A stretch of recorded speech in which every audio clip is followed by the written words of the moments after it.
नमस्कार, मैं हूं शिवानी। बिहारी न्यूज में आपका स्वागत है। खबरों की ओर बढ़ने से पहले एक नजर डालते हैं आज की सुर्खियों पर। उदयीमान सूर्य को अर्घ्य देने के साथ चैती छठ पूजा का हुआ समापन।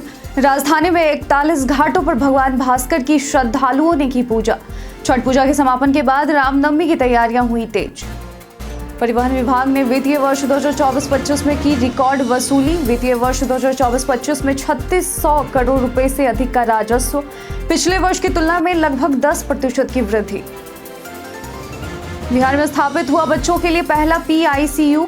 प्रधानमंत्री नरेंद्र मोदी करेंगे PICU का उद्घाटन। गंभीर बीमारियों से ग्रसित बच्चों के लिए राहत। मनोज कुमार के निधन पर सीएम नीतीश ने शोक व्यक्त किया। मनोज कुमार का निधन हिंदी सिनेमा के लिए अपूरणीय क्षति। पद्मश्री और दादा साहब फाल्के पुरस्कार से सम्मानित थे मनोज कुमार। लखनऊ और मुंबई मुकाबले से पहले रोहित का वीडियो हो रहा वायरल। जहीर खान से आखिर क्या बात कर रहे हैं रोहित? आखिर क्या अब रोहित को करने की जरूरत नहीं है? अब चलिए बढ़ते हैं शाम तक की बड़ी खबरों की ओर विस्तार से। 2 वर्षीय बीएड प्रवेश परीक्षा के लिए आज से करें आवेदन। ललित नारायण मिथिला विश्वविद्यालय LNMU ने बिहार बीएड प्रवेश परीक्षा 2025 के लिए आवेदन प्रक्रिया आज से शुरू कर दी है। 2 वर्षीय बीएड और शिक्षा शास्त्री में प्रवेश के लिए आवेदन 27 अप्रैल तक किए जा सकते हैं। विलंब शुल्क के साथ आवेदन 28 अप्रैल से 2 मई तक होगा। संयुक्त प्रवेश परीक्षा CET BEd 2025 24 मई को होगी और परीक्षा का परिणाम 10 जून को घोषित होने की संभावना है। अभ्यर्थियों को आवेदन में त्रुटियों को सुधारने के लिए 3 से 6 मई तक अवसर मिलेगा। पिछले साल 37,300 सीटों के लिए 2,08,818 उम्मीदवारों ने आवेदन किया था और इस बार सीटों में बढ़ोतरी हो सकती है।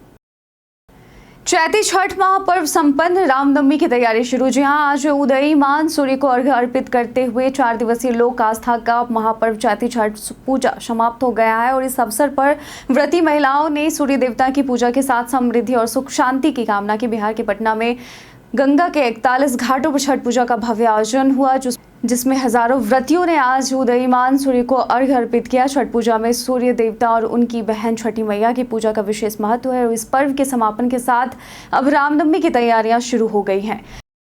विभिन्न छात्रवृत्ति योजनाओं के तहत 550 करोड़ की राशि वितरित। बिहार सरकार की विभिन्न छात्रवृत्ति योजनाओं से लाखों पिछड़ा वर्ग और अत्यंत पिछड़ा वर्ग छात्रों को संबल मिला है। वित्तीय वर्ष 2024-25 में इन योजनाओं के तहत 550 करोड़ रुपए वितरित किए गए। मुख्यमंत्री पिछड़ा वर्ग एवं अत्यंत पिछड़ा वर्ग प्री मैट्रिक छात्रवृत्ति, प्रवेशिकोत्तर छात्रवृत्ति, मेधावृत्ति योजनाओं के माध्यम से लाखों छात्रों को शिक्षा की मुख्य धारा से जोड़ने में मदद मिली और इस पहल ने सामाजिक समरसता को बढ़ावा दिया और शिक्षा में समान अवसर प्रदान करने की दिशा में सरकार का बड़ा कदम साबित हुआ। बिहार सरकार का कहना है कि इन योजनाओं से छात्र अपने सपनों को साकार कर रहे हैं।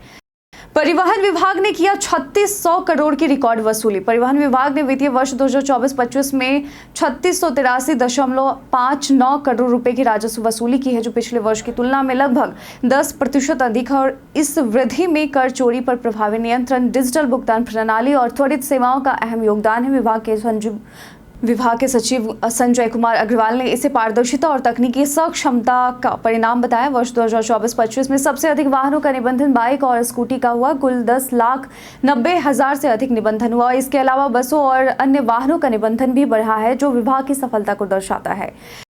बिहार में स्थापित हुआ बच्चों के लिए पहला PICU। बिहार में मुजफ्फरपुर में बच्चों के लिए देश का पहला पीडियाट्रिक इंटेंसिव केयर यूनिट स्थापित किया गया है, जिसका उद्घाटन प्रधानमंत्री नरेंद्र मोदी करेंगे और यह यूनिट विशेष रूप से गंभीर बीमारियों जैसे दिमागी में बुखार के इलाज के लिए बनाया गया है, जो लंबे समय से बिहार में बच्चों की जान जाने का कारण रहा है। इसके लिए कई प्रयास किए गए थे, जिसके परिणाम स्वरूप केंद्र सरकार ने इस यूनिट की स्थापना का निर्णय लिया और यह PICU न केवल मुजफ्फरपुर बल्कि पूरे बिहार के लिए स्वास्थ्य के क्षेत्र में एक महत्वपूर्ण उपलब्धि है।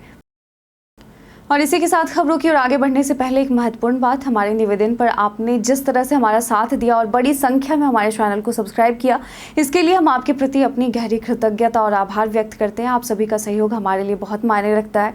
यदि आपने अभी तक हमारे चैनल को सब्सक्राइब नहीं किया है तो कृपया इसे सब्सक्राइब करें और बेल आइकन दबाना ना भूलें, ताकि आपको वीडियो का नोटिफिकेशन मिलता रहे। आपका साथ हमारे लिए बहुत महत्वपूर्ण है और हम चाहते हैं कि इस सफर में हम सब एक साथ आगे बढ़ें।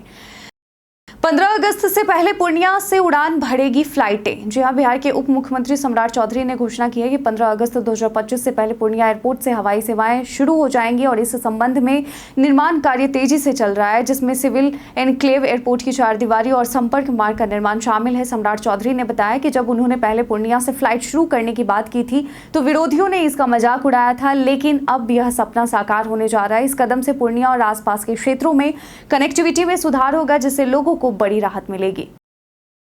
मनोज कुमार के निधन पर सीएम नीतीश ने जताया शोक। हिंदी सिनेमा के वेटरन अभिनेता मनोज कुमार का 87 वर्ष की आयु में आज सुबह निधन हो गया। वे मुंबई के कोकिलाबेन धीरूभाई अंबानी अस्पताल में भर्ती थे। मनोज कुमार को उनके देशभक्ति आधारित फिल्मों के लिए जाना जाता था, जैसे शहीद, उपकार और पूरब और पश्चिम, जिसमें उन्होंने यादगार भूमिकाएं निभाई। उन्हें 1992 में पद्मश्री और 2016 में दादा साहब फाल्के पुरस्कार से सम्मानित किया गया था। बिहार के मुख्यमंत्री नीतीश कुमार ने उनके निधन पर शोक व्यक्त करते हुए कहा कि मनोज कुमार का निधन फिल्म जगत के लिए अपूरणीय क्षति है। उनके योगदान को हमेशा याद किया जाएगा। मैं दिवंगत आत्मा की शांति की प्रार्थना करता हूं और उनके परिजनों को इस कठिन समय में धैर्य की शक्ति देने की कामना करता हूं। 32,000 से अधिक शिक्षकों को हुआ जिला आवंटन। शिक्षा विभाग ने बिहार लोक सेवा आयोग द्वारा चयनित 32,688 प्रधान शिक्षकों को उनके प्राथमिकता क्रम के आधार पर जिले आवंटित कर दिए हैं और काउंसलिंग प्रक्रिया के तहत 35,533 शिक्षकों के दस्तावेज सही पाए गए थे, जिनमें से 32,688 शिक्षकों को उपलब्ध रिक्तियों के आधार पर जिला आवंटन मिल गया है। और हालांकि 2,645 प्रधान शिक्षकों को अभी जिला आवंटित नहीं किया गया है और उन्हें दोबारा 3 जिलों का विकल्प देने के लिए कहा गया है। अब इन शिक्षकों को 5 से 12 अप्रैल तक ऑनलाइन माध्यम से 3-3 प्रखंडों का विकल्प देना होगा, जिसके बाद संबंधित विद्यालयों में उनकी नियुक्ति की जाएगी। शिक्षा विभाग ने ट्रांसफर प्रक्रिया को तेजी से पूरा करने के लिए दिसंबर 2024 में आवेदन लिया था, जिसमें करीब 2 लाख शिक्षकों ने आवेदन किया था। इस ट्रांसफर प्रक्रिया को 4 चरणों में पूरा किया जा रहा है। वीआईपी सुरक्षा के लिए नई बुलेट प्रूफ गाड़ियों की खरीद का फैसला। बिहार सरकार ने वीआईपी सुरक्षा को और मजबूत करने के लिए 16 नई बुलेट प्रूफ गाड़ियों की खरीदारी का फैसला किया है। इन गाड़ियों की कीमत लगभग 1 करोड़ रुपए प्रति गाड़ी होगी और इस पूरी योजना पर 15.99 करोड़ यानी 15 करोड़ 99 लाख रुपए खर्च किए जाएंगे और इन गाड़ियों का उपयोग उच्च स्तरीय सुरक्षा प्राप्त वीआईपी व्यक्तियों की सुरक्षा के लिए किया जाएगा। साथ ही बिहार सचिवालय के विभिन्न भवनों में नए सीसीटीवी कैमरे लगाए जाएंगे, जिनकी कुल लागत 29 करोड़ 23 लाख रुपए हैं। यह कदम सुरक्षा व्यवस्था को और पुख्ता बनाएगा, जिससे मंत्रियों और अन्य वीआईपी लोगों को बेहतर सुरक्षा मिल सकेगी।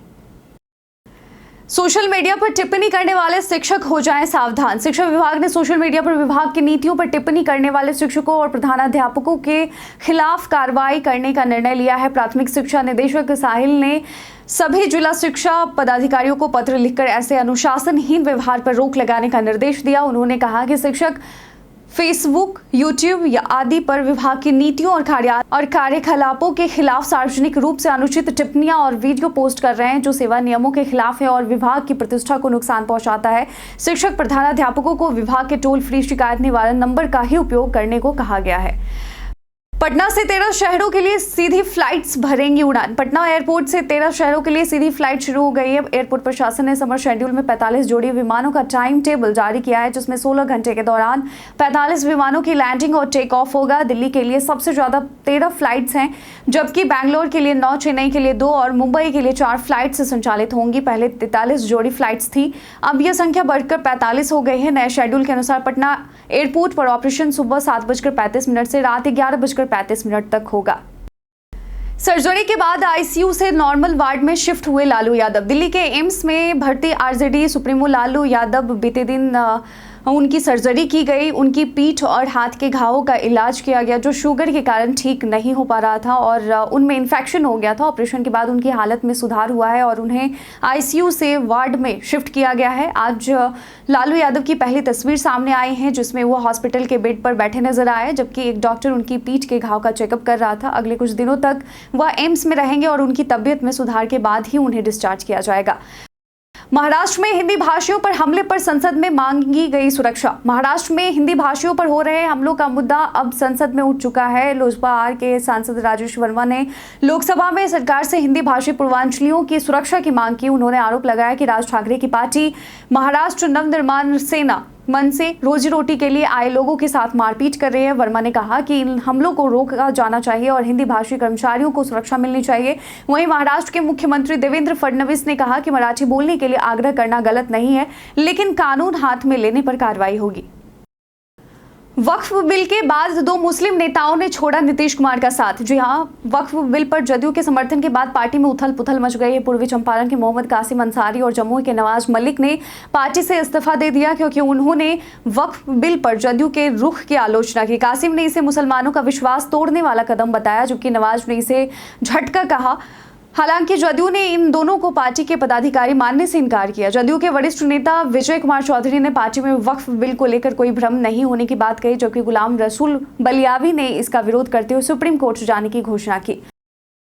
लखनऊ और मुंबई मुकाबले से पहले रोहित का वीडियो हो रहा वायरल। आईपीएल 2025 में लखनऊ सुपर जायंट्स और मुंबई इंडियंस के बीच आज शाम 7:30 बजे से मुकाबला होना है। मुंबई के पूर्व कप्तान रोहित शर्मा और एलएसजी के मेंटोर जहीर खान की लीक चैट वायरल हो गई है। वीडियो में रोहित शर्मा कहते हुए दिखाई दे रहे हैं कि उन्होंने पहले जो करना था वो कर लिया, अब उन्हें कुछ करने की जरूरत नहीं है। इस चैट के बाद सोशल मीडिया पर कयास लगाया जा रहा है कि मुंबई इंडियंस के खेमे में कुछ ठीक नहीं चल रहा है। मुंबई और लखनऊ के बीच अब तक 6 मुकाबले हुए हैं, जिनमें लखनऊ ने 5 बार जीत हासिल की है, जबकि मुंबई ने 1 बार 2023 में जीत दर्ज की थी।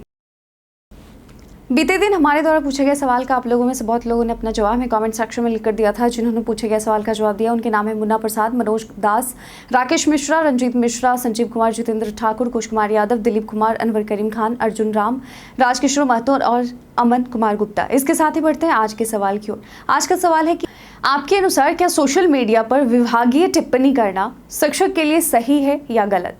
अपना जवाब में कमेंट सेक्शन में लिखकर जरूर बताइएगा। आज के बुलेटिन में बस इतना ही। बिहार के तमाम खबरों के साथ बने रहने के लिए देखते रहें बिहारी न्यूज़। और साथ ही अगर आप यूट्यूब चैनल पर देख रहे हैं तो चैनल को सब्सक्राइब करें। अगर आप फेसबुक पेज पर देख रहे हैं तो लाइक और फॉलो करना ना भूलें। धन्यवाद।